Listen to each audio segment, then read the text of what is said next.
बिस्मिल्लाहिर्रहमानिर्रहीम। अस्सलाम वालेकुम नाज़रीन, आप यूट्यूब चैनल देख रहे हैं। मैं इमरान खान हूँ। इससे पहले कि मैं वीलॉग शुरू करूँ, आज मेरी एक बात की तस्दीक कर दी, मेरी खबर की 3.5 साल के बाद मरियम नवाज़ ने। और मैंने 3.5 साल पहले एक खबर दी थी और उसकी तस्दीक नहीं हो रही थी। बहुत सारे लोगों ने कहा कि शायद ये खबर दुरुस्त नहीं है, लेकिन आज 3.5 साल के बाद तस्दीक हुई। मैंने बताया था कि मरियम नवाज़ जब नैब की हिरासत में थी तो इन्होंने अपने पास एक टेलीफोन छुपा कर रखा हुआ था जो उन्हें कुछ पुलिस वालियों ने दिया था। रिश्वत विश्वत दे के इन्होंने तरीका चला के टेलीफोन पहुंचा दिया था। और वो जो आईफोन था उसके जरिए से मरियम नवाज़ बहुत सारी जगहों पे राब्ते में थी। और फिर वो आईफोन जब उनसे लिया गया तो उस वक्त उन्होंने धमकाया था। जब वो पुलिस वाली पकड़ी गई तो उसके मोबाइल फ़ोन से पता चला कि वो मरियम नवाज़ को गुड़िया बाजी कहकर बुलाती है, क्योंकि मरियम नवाज़ को घर में गुड़िया बाजी कहकर बुलाते थे। ये खबर मैंने उस वक्त दी थी। तो मरियम नवाज़ ने कंफर्म किया बच्चों से मुलाकात करते हुए कल कि मुझे भी घर में गुड़िया कहते हैं। तो ये एक तरह से कंफर्मेशन है, क्योंकि ये नाम इससे पहले कोई नहीं जानता था, किसी को आइडिया नहीं था। ये मैंने पहली मरतबा 3.5 साल पहले बताया था कि ये एक्चुअली वो जो पुलिस वाली पकड़ी गई थी उसके मोबाइल के अंदर से ये सारी बातें निकली थी। और ये वहाँ पर नैब के दफ्तर में भी मोबाइल इस्तेमाल, ये जालसाज हैं। ये इन्होंने तो जेलें काटी नहीं, ये तो अपने घर वालों से हर पल राब्ते में रहते थे।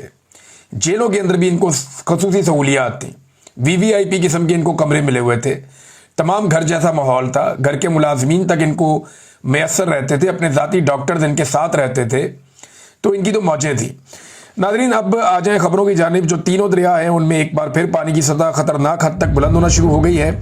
दरिया रावी से जो इतलात आ रही हैं वो उतनी खतरनाक नहीं है जितनी खौफनाक इतलात एक मरतबा फिर दरियाए चनाब से और दरियाए सतलुज से आ रही हैं। भारत में बारिशें बिल्कुल नहीं रुक रही। हमने जितनी मालूमात इकट्ठी की हैं उन तमाम मालूमात में हिमाचल के इलाके को तो बल्कि भारत में आफत ज़दा करार दे दिया गया है। वहाँ तो बारिश रुकने का नाम ही नहीं ले रही। जम्मू के इलाके में, मकबूजा कश्मीर के इलाकों में जितने दरिया हैं उन सब में तुग़यानी है और उनका पानी जो है ख़तरनाक लेवल से ऊपर चल रहा है। और ये सारा पानी दाखिल हो रहा है मराला से पाकिस्तान में, यानी ये भारत से पाकिस्तान में दाखिल होता है। हेड मराला से ये पानी गुजरता है। वहाँ पे अभी भी 5.5 लाख क्यूसिक का पानी का रैला गुजर रहा है और 5 लाख क्यूसिक पानी पीछे से आ रहा है। तो ये बड़ी खतरनाक सूरत हाल है। हेड मराला की वीडियो मैं देख रहा था, शाम के वक्त हमने मंगवाई थी कल। तो उस वीडियो में दिखाई दे रहा है कि अगर पानी ज़्यादा मज़ीद आता है तो फिर ये एक बड़े सैलाब की सूरत इख्तियार कर लेगा और मज़ीद नुकसान हो जाएगा। जो नशेबी इलाके हैं वहाँ से पानी इससे पहले कि निकाला जाता, मज़ीद पानी वहाँ से इकट्ठा होना शुरू हो गया है। लोग बार बार इस बात का शिकवा कर रहे हैं और ये शिकवा पूरे पंजाब से आ रहा है कि जो बंद तोड़े जा रहे हैं वो अपनी चॉइस के तहत तोड़े जा रहे हैं। ताकतवर लोग, बड़े लोग, मिलों के मालिकान, शुगर मिलों के मालिकान, जागीरदारों के बागात, उन सारी चीज़ों को बचाया जा रहा है। गरीबों की ज़मीनें और उनके मकानात डबोए जा रहे हैं। जो बेइख्तियार लोग हैं, जिनके पास कोई ज़्यादा इख्तियार नहीं है, जो किसान है, और किसान से तो पता नहीं किस बात का शरीफ खानदान जब इक़्तिदार में आता है ये किसान से बदला लेता है। नवाज शरीफ इक़्तिदार में आया, उसने जिद लगा ली कि मैंने आलू 5 रुपए का बेचना है। वो जो बेचारे किसान ने इतनी मेहनत करके आलू उगाया था और इतनी मेहनत करके उसने फसल तैयार की थी, उसका बेड़ा गर्क कर दिया पकड़ के। अब बेटी का ये दावा है कि जी मैंने रोटी 14 की बेचनी है और मैंने किसान पे ही डालना है सारा, और अब जो है रोटी बेच के दिखाएं 14 की, इनको सब्सिडी देनी पड़ेगी, उसके बगैर ये मुमकिन नहीं है। लिहाजा सूरत हाल आपके सामने, किसान को तो इन्होंने तबाह बर्बाद किया है। अब तीनों दरियाओं में एक मरतबा फिर पानी की सतह खतरनाक हद तक बढ़ रही है। झेलम से नीचे के जितने भी एरियाज हैं, जैसे गुजरात में बताया जा रहा है कि रात गए पानी दाखिल हो गया, बहुत सारे इलाकों में बगैर वार्निंग के पानी दाखिल हो गया। कई जगहों पे जहाँ पे बंद टूटते हैं वहाँ पे पेशगी कोई इतला नहीं दी जाती और लोग अपने घरों में होते हैं, अचानक पानी आ जाता है, लोगों को अपना सामान छोड़कर भागना पड़ता है। अब एक बयानिया ये भी बनाया जा रहा है कि ये भारत ने जारहियत की, आबी जारहियत की है, लेकिन हमने भारत के विजुअल्स निकाले और वहाँ की सूरत हाल देखी तो भारत में भी लगभग 1000 देहात ज़ेर-ए-आब आ गए। वहाँ पे बहुत सारे लोगों की हलाकतें हुई हैं। 300 लोग तो हिमाचल में मारे गए हैं, उसे आफत ज़दा करार दिया गया है। तो ये कोई छोटी आफत नहीं है भारत में। मैंने वहां पे ऐसी वीडियोस देखी हैं कि 200 150 भैंस जो है लोगों की वो पानी के अंदर बह रही है और उनके बचने के इम्कानात भी कुछ नहीं है। और भैंस जिस पानी में बह रही है, भैंस का अच्छा खासा 6 फुट का कद होता है, तो वो 10-10 फुट 15-15 फुट पानी जो है वो रस्तों के ऊपर जमा है। गलियों के अंदर कश्तियां चल रही हैं भारत के अंदर, जो देहात की गलियां हैं बहुत बुरे हालात हैं भारत में भी, लेकिन उनके पास क्योंकि वसाइल ज़्यादा हैं, उनके पास जदीद मशीनरी है, उनकी ब्यूरोक्रेसी इस मामले के लिए अलग से ट्रेंड है, फिर उनकी पुलिस बदतमीजी भी नहीं करती, तो वो रिलीफ के ऊपर बेहतरीन काम कर रहे हैं। पाकिस्तान में रिलीफ का काम ही नहीं हो रहा। पहले फौज रिलीफ का काम किया करती थी, अब वो भी दिखाई नहीं दे रहे। जो इदारे हैं वो जीरो चल रहे हैं। जो सूबाई हुकूमत है वो सिर्फ टिकटॉक्स बनाने के अंदर मशगूल है, वो कोई और काम कर ही नहीं रहे। लिहाजा भारत के बारे में ये बार बार कहना कि वो भारत अभी जारहियत कर रहा है, तो ये वाला पानी वो अपने डैमों में कैसे रोक लेता? यानी जब डैम फुल हो जाता है तो आपको उसके दरवाजे खोलने पड़ते हैं जब पीछे से पानी आता है। आप डैम के गेट्स नहीं खोलेंगे तो क्या होगा? डैम फट जाएंगे, टूट जाएंगे। और अगर डैम टूट गए तो क्या होगा?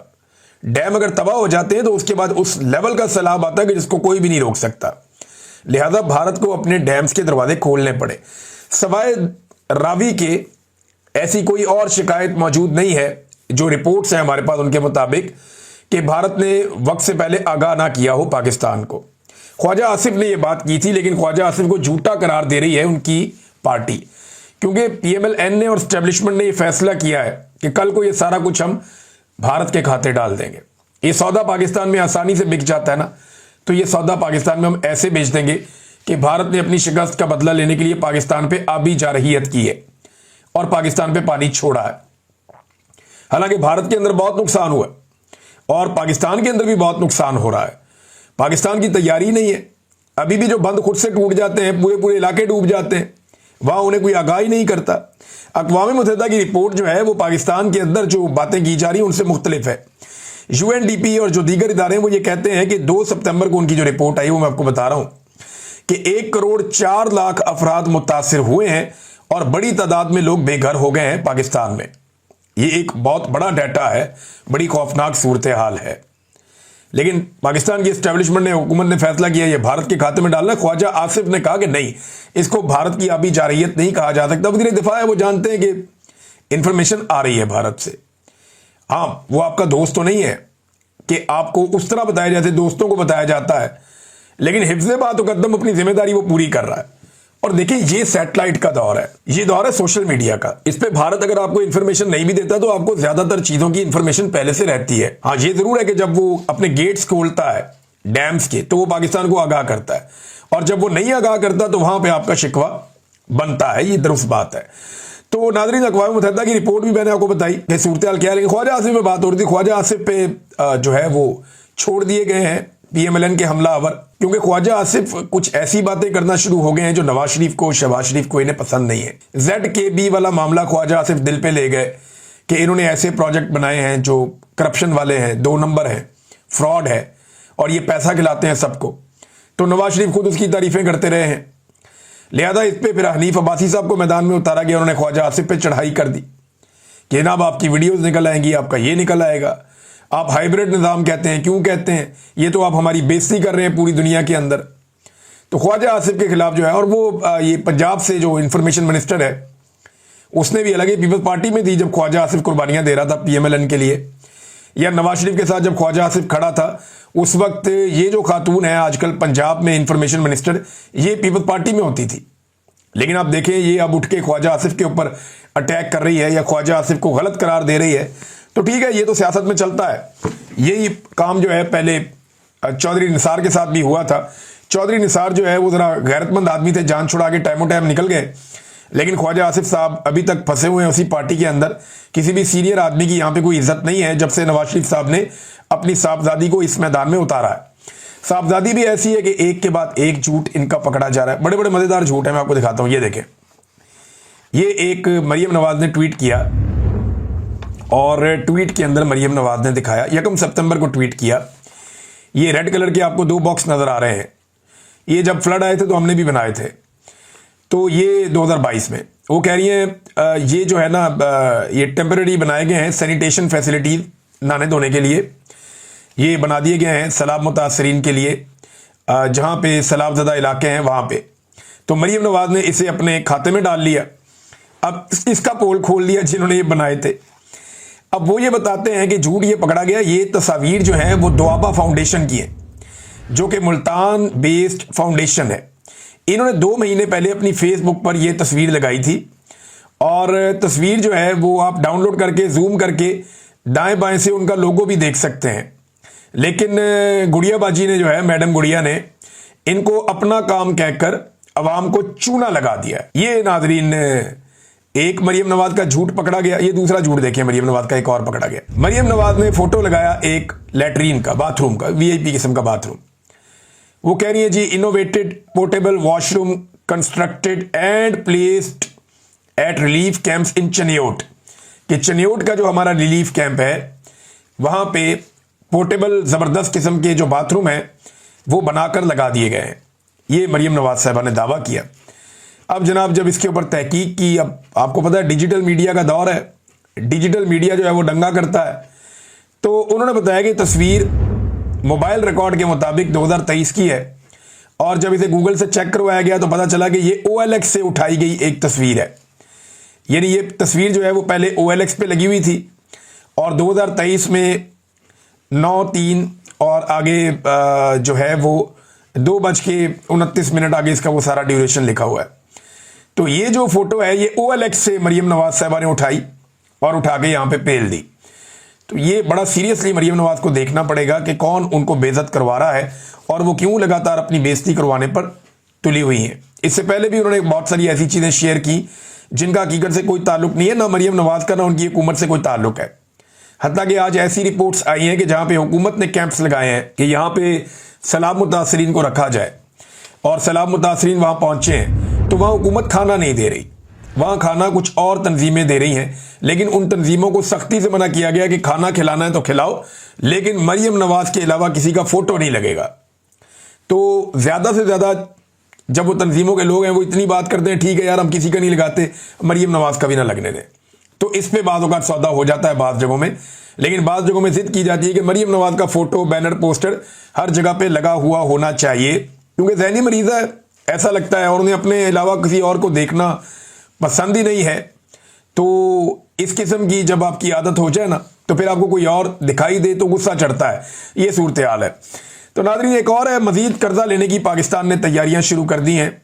इस हवाले से जो न्यूज़ आई है वो बड़ी खौफनाक है। सैलाब के बाद मालियाती दबाव, हुकूमत का 4,800 अरब रुपए मजीद कर्जा लेने का मनसूबा, 5,000 अरब का मजीद कर्जा पाकिस्तान लेगा सैलाब के बहाने। और इससे पहले पाकिस्तान जो कर्जा ले चुका है ये गुज़िश्ता कुछ अरसे में, वो बहुत बड़ी मिकदार में पाकिस्तान ने लिया है। अब इस तरह अगर पाकिस्तान कर्जा लेता रहेगा तो ये कर्जा वापस किसने करना है? ये वापस भी तो करना है कर्जा। अब ये हुकूमत कर्जा लेती जा रही है और महंगा कर्जा लेती जा रही है, तो ये कर्जा वापस कौन करेगा? इस सवाल का जवाब हमें कोई नहीं देता। एक और चीज नाजरीन, एक बंदा तो गिरफ्तार हुआ, ये थीम पार्क सोसाइटी है जिसके अंदर पानी घुस गया था रावी का, इसको पकड़ लिया एंटी करप्शन ने और वो कह रहे हैं जी कि ये जो बंदा है इसका NOC भी नहीं था और ये गिरफ्तार हो गया, लिहाजा लोग यहाँ पे प्लॉट्स ना लें और इससे जान छुड़ाएं।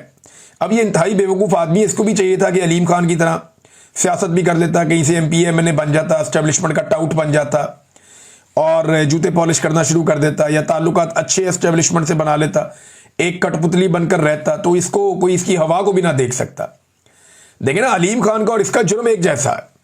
इसने भी दरिया में सोसाइटी बनाई, उसने भी दरिया में सोसाइटी बनाई और इसको पकड़ लिया गया, उसको कुछ भी नहीं कहा गया। उसकी सोसाइटी में भी पानी दाखिल हुआ, अलीम खान की सोसाइटी में भी पानी दाखिल हुआ, लेकिन क्योंकि अलीम खान को NOC मरियम नवाज ने दिया था इसलिए उसको बचा लिया गया। अब इस बंदे को इसने ब्यूरोक्रेसी से लिया होगा इसलिए इसको फंसा दिया गया। लेकिन आप याद रखिएगा और कोई नहीं फंसेगा, यही बंदा फंसना था। अलीम खान को गिरफ्तार करें ना, उसके खिलाफ कानूनी कार्रवाई करें, उसका नाम ECL में डालें कि इतना अरबों रुपया लोगों से कमा लिया भाई आपने, ये लोगों के घर डूब गए हैं, इसका जवाब कौन देगा? अब जिन घरों की बुनियादों में पानी भरा है उनकी जो पायदारी है वो कब तक कायम रहेगी, ये भी एक बड़ा सवाल है। इसका जवाब हमारे पास नहीं है। जो लोग टेक्निकल लोग हैं, जो कंस्ट्रक्शन को जानते हैं, वो बता सकते हैं कि इसका क्या मतलब है कि इतने दिनों तक घरों में पानी भरा रहे तो उनकी बुनियादों को क्या नुकसान पहुंचता है। नाज़रीन, शहबाज शरीफ साहब जो है वो दौरा कर रहे हैं, इसके ऊपर लोग अलग अलग राय दे रहे हैं।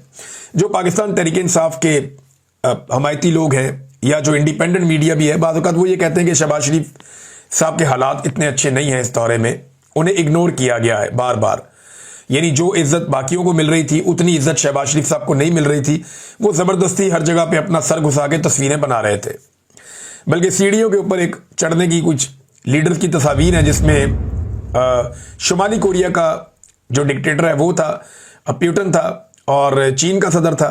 तो ये तीनों वो लोग हैं जो वेस्ट और अमेरिका के बहुत मुखालिफ समझे जाते हैं, और उनके बीच में लाइनों को चीरते हुए किसी तरह शहबाज शरीफ साहब आगे पहुंचने की कोशिश कर रहे थे। तो जिस हद तक बेचारे वो पहुंच पाए, वो वहां तक पहुंच गए। तो उन्होंने वहां अपनी वो बनाई है, उनके साथ एक अपीयरेंस शो की है। लेकिन इसको दुनिया कैसे देखेगी, ये भी एक अजीब चीज़ है। इन्हें ये भी याद नहीं रहा, हीट ऑफ द मूवमेंट में ये बहुत ज़्यादा आगे निकल गए। अब शहबाज शरीफ साहब जो हैं उनको इग्नोर किया जाता है बार बार, और आर्मी चीफ जो है वो हाईलाइट होते हैं। और कुछ लोग दावा करते हैं नहीं बहुत इज्जत मिल रही है शहबाज शरीफ साहब को। तो ठीक है जी, मिल रही होगी इज्जत, लेकिन इसका फायदा क्या हो रहा है पाकिस्तान को? क्या कोई सरमायाकारी पाकिस्तान में आ रही है?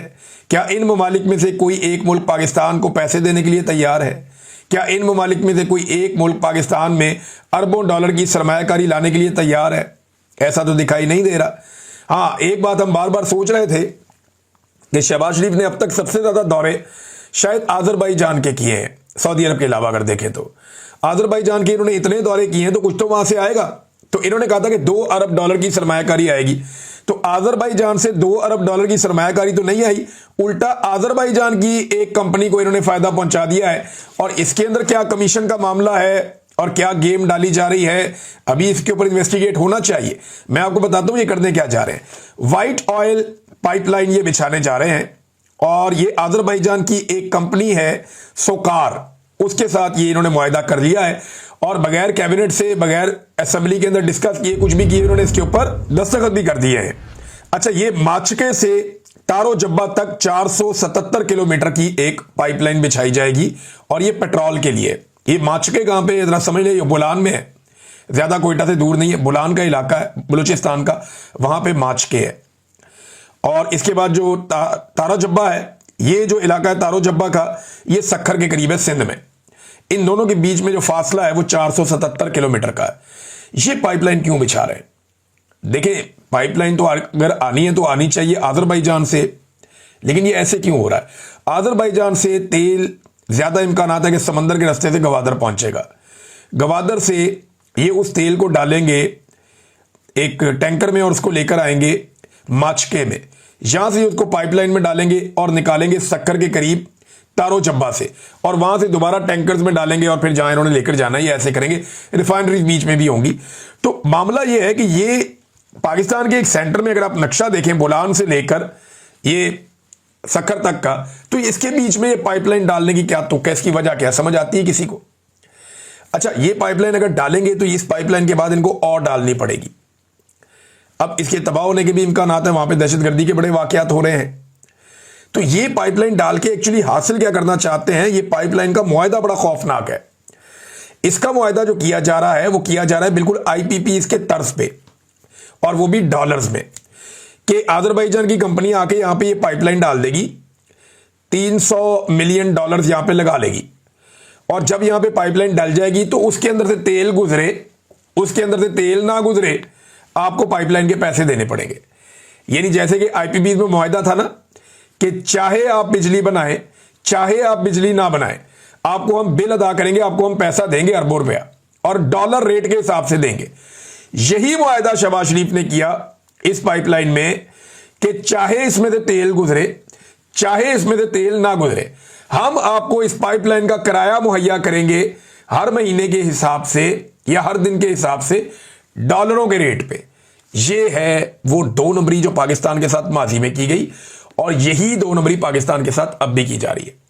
वजारत खजाना ने भी मना किया, तवानाई की वजारत ने भी मना किया, बैन अवी तौर पर भी सबने कहा ये पागलपन है, लेकिन इन्होंने कर लिया। अब पता नहीं इनका क्या ताल्लुक है इल्हाम अलीयव साहब से, जो आजरबाईजान के सदर हैं। ये उनको जा जाके जफ्फियां डालते हैं, उनके साथ मिलकर इन्होंने ये मुआहदा कर लिया है। ये पता करना पड़ेगा कि ये सोकार नाम की कंपनी है, ये किसकी है और इसके पीछे कौन है। देखिए, दुनिया पाइपलाइन डालती है, बड़ी बड़ी लंबी पाइपलाइन डालती है। यानी आइकॉन एक रूस की पाइपलाइन है, दुनिया की सबसे लंबी है, 4857 किलोमीटर है ये साइबेरिया से लेकर बैरुल काइल तक जाती है। उन्होंने अफ्रीका तक अपनी पाइपलाइन डाली हुई है। चीन के अंदर 2 बड़ी लंबी पाइपलाइन है, west east 1 and west east 2, बहुत लंबी पाइपलाइन, दुनिया की दूसरी सबसे लंबी लाइन है ये। लेकिन वो डालते हैं पाइपलाइंस और उनको इस्तेमाल करते हैं, और वो उनके मुल्क डालते हैं। ये कंपनी को बुला रहे हैं, उससे कह रहे हैं जी आप पाइपलाइन डाल दें, तेल हम इसमें डालें या ना डालें, हम पाइपलाइन का पैसा आपको देते रहेंगे, बिजली आप बनाएं या ना बनाएं, हम बिजली का बिल आपको देते रहेंगे कैपेसिटी पेमेंट की मद में। ये इस तरह की गेम इन्होंने दोबारा पाकिस्तान के साथ डाल दी बदकिस्मती से, और ये डकैती दिन दहाड़े पड़ी है, लेकिन कोई मानेगा ही नहीं। कौन इसके ऊपर तवज्जो देगा? एस्टेब्लिशमेंट का हाथ उनके सर के ऊपर है और उनके अपनी सारी उंगलियां घी में और सर कढ़ाई में, मौजें लगी हुई हैं सरकार की। कोई इन्हें पूछने वाला नहीं है, एक के बाद एक 2 नंबर मंसूबा ये लेकर आ रहे हैं पाकिस्तान में। नाज़रीन, एक और चैनल बड़ा मजेदार सामने आया और इसका नाम है जी ओशियन न्यूज। सबसे पहले खबर ये आती है कि जनाब ये ओशियन न्यूज जो है, ये कोई ऐसा शो किया गया कि कोई यूके का चैनल है गैर मुल्की, और वहां पे आसिम मुनीर साहब की बहुत तारीफें हो रही हैं। जब इस चैनल के ऊपर आसिम मुनीर साहब की बहुत ज्यादा तारीफें हुई तो फिर इस चैनल को इन्वेस्टिगेट किया गया और देखा गया ये चैनल एक्चुअली है क्या। तो पता चला जनाब कि इस चैनल के यूट्यूब के ऊपर सिर्फ 122 सब्सक्राइबर हैं। अगर आप यूट्यूब पे इसको चेक करें तो ये चैनल पाकिस्तान लिखा हुआ है इसके ऊपर कि ये पाकिस्तान से बना है, अंदाजा करें आप। और इसके अलावा जो इसका ट्विटर है या जिसको एक्स बोलते हैं, उसके अंदर जो पुरानी ट्वीट्स है सारी वो सारी उर्दू में है। और ज्यादा लोग ये कह रहे हैं कि कोई पाकिस्तान तहरीक इंसाफ का बंदा गिरफ्तार हुआ था या काबू आया था, उसका अकाउंट छीन लिया गया था, उसके अंदर फॉलोअर ज्यादा थे, वो अकाउंट जो है पीछे से डिलीट जितना हो गया, बाकी उठा के ओशियन न्यूज के खाते में डाल दिया गया और अब उसकी तरफ से वहां पे खबरें डाली जाती हैं।